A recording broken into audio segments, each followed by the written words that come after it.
Hello, I'm Dr. Hank Kristen, a consultant for Active Shooter 360, and in this session I'd like to suggest 10 questions that we think our customers or clients should be asking about the Active Shooter 360 program in Black Swan Crisis Leadership. There's two areas where you get what we consider to be a very good return on your investment. First is compliance. You're in the compliance industry, and with the Active Shooter 360 program, that is our classes, our exercises, our preparedness operations, and training, you can comply with, say for example, OSHA requirements, HIPAA compliance, so forth, that I'll talk about again in a minute. More importantly, the return on investment is you learn how to protect your core capabilities.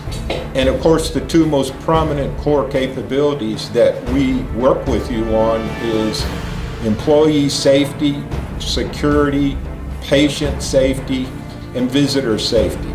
Secondly, another core capability is safe and state-of-the-art medical care. Those are the two primary core capabilities that we feel you'll get a return on your investment for.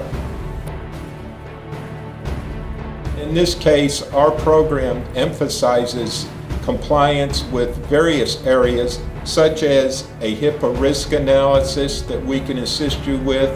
You also have legal requirements. You have, for example, a Joint Commission requirement to do multiple exercises. So we feel that our program contributes to your ability for compliance. How about human resources or HR best practices? What's that got to do with being prepared to encounter an active shooter hostile environment? Well, HR best practices, for example, instances within your organization where there might be a disgruntled employee. That can be a potential threat to your organization. So we are strong believers in Active Shooter 360 of working with HR and assisting you with some of your HR best practices. And we are firm believers that looking at PowerPoints to us is not a competency. It's not an active training environment. So one of the things we emphasize through exercises and simulation is actual participation so that you can experience some of the issues that you may have to encounter in an active shooter hostile environment. And actually the core of our program is 3 action steps, the 3 Gs as we call it. That is, get out, get down if you can't get out, and get ready if you get down and you have to encounter some type of hostile individual. So this is an action program. Again, sitting there watching PowerPoints is not going to cut it with our programs, and you'll see that as you participate. Believe it or not, resistance management is a good thing. In fact, the very idea that you're watching this video means that you're part of an organization that does good resistance, effective resistance management. You have factors, internal and external, all the time that slow you down, serve as friction points that you've got to resist. Here's the problem with resistance management. 99% of the time it works, and again, it works for you. But when resistance fails, it usually fails catastrophically, and an active shooter or hostile event is a classic case of resistance failure, which then requires resilience. You may be under the perception that, of course, when an incident happens, you're going to call law enforcement, you're going to turn it over to them.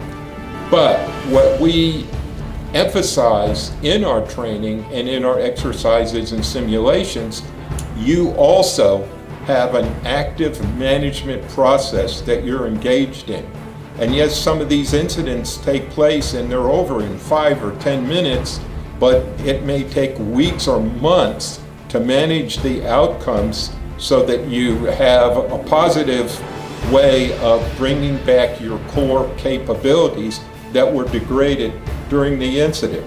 Positive management during the incident, and we talk about that and practice that in our exercises and simulations.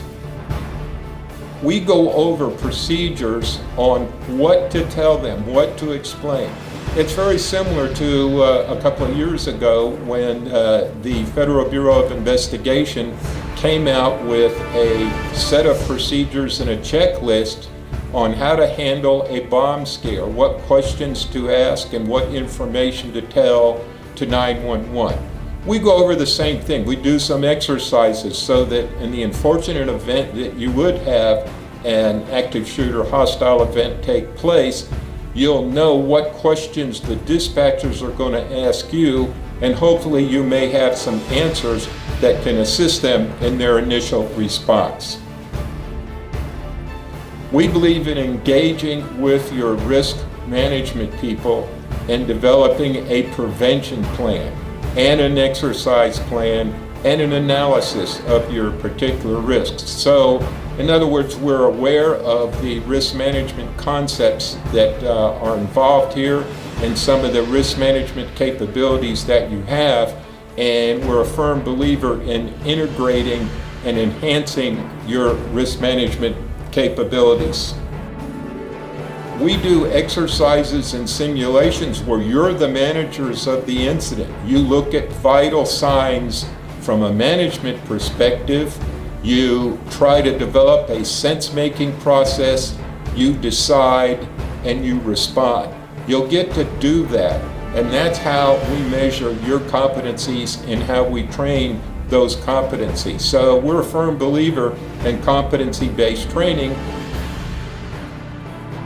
We believe in a comprehensive program that begins with preparation. It is management during the incident, which is chaotic. It is resilience. And lastly, we apply post-incident management. And we call that Black Swan Crisis Leadership. I teach that program, and to me, I think it's a very interesting way of using our sense, decide, respond model to anchor the procedures and practices of preparation, response, and recovery. In summary, the questions that I've just covered, I think, are key issues and key questions that you should be asking us, and we are certainly ready to sit down and engage with you, not only on the questions that I just presented, but other questions that you may be thinking about.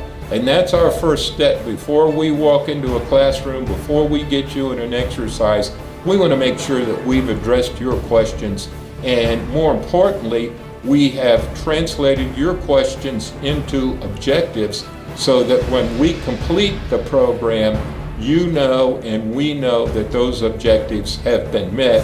And in the case of Active Shooter 360, we always exceed them.